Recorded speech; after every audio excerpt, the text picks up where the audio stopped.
kedua yang kita sepakati dulu, bahwasanya di antara poin yang kedua yang kita sepakati adalah ketika kita ittiba kepada Nabi, proses kita ketika ittiba kepada Nabi itu tidak akan sempurna sampai kemudian kita menggunakan pemahaman sebagaimana pemahaman yang disampaikan oleh para sahabat ridwanullah alaihim. Kenapa? Karena sesungguhnya tidak ada satu generasi yang berhasil mendokumentasikan bagaimana Quran diturunkan, mendokumentasikan bagaimana sunnah ketika disampaikan, kecuali generasi itu adalah generasi para sahabat ridwanullah alaihim. Orang yang mengikuti ittiba tetapi menolak untuk merujuk kepada para sahabat, rusak pemahamannya. Karena banyak sekali di dalam ayat suci Al-Quran dan banyak sekali di dalam hadis yang kita tidak fahami maknanya secara utuh kecuali ketika kita merujuk kepada apa yang dilakukan oleh para sahabat ketika mereka menjadi generasi yang paling gemilang mengamalkan apa yang terkandung di dalam Al-Quran. Makanya kita dapati Abdullah bin Mas'ud sampai beliau berkata, la natajawaz asyra ayatin illa ta'allamna minhu ilman wa amalan. Tidaklah kami melewati 10 ayat ketika kami belajar dari Rasul, kami tidak pernah dinaikkan oleh Nabi dari 10 ayat itu sampai kami diberitahu oleh Nabi bagaimana ilmunya, dan Rasulullah itu menunggu kami supaya kami beramal sesuai dengan apa yang Allah turunkan.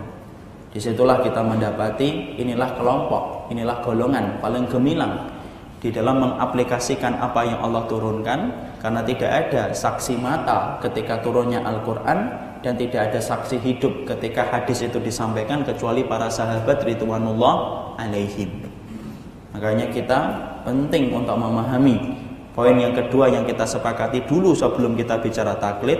Kita sepakat merujuk kepada sahabat di dalam menguraikan arti ittiba kita kepada Nabi itu adalah penting. Kalau kamu, antum, ana ittiba kepada Nabi tetapi kita tidak mau merujuk kepada para sahabat, pasti akan rusak. Kalaupun kita mengambil dalil mungkin benar tetapi kesimpulannya salah, atau terkadang sebaliknya kesimpulannya benar tetapi dalilnya tidak benar. Karena sesungguhnya Imam Ibnu Taimiyah berkata, man fassarul Quran bi ghairi tafsiri sahabati faqad akhta'a fid dalil wal madlul. Siapapun yang berani menafsirkan Al-Quran tidak sesuai dengan dalil yang disepakati oleh para sahabat ketika menafsirkan Al-Quran, faqad akhta'a, pasti dia salah. Fid dalil, di dalam mengambil dalilnya, wal madlul, dan kemudian pasti salah mengambil kesimpulan dari dalil itu. Kenapa? Karena mereka para sahabat adalah saksi mata yang mengerti bagaimana kemudian Quran itu diturunkan. Makanya contohnya, nah kita bicara lagi akhirnya Al-Maidah 51 ya. Insyaallah ya. Padahal banyak yang live group gara-gara ini. Jadi kemudian kita bicara tentang Al-Maidah 51 contohnya, banyak tafsirnya.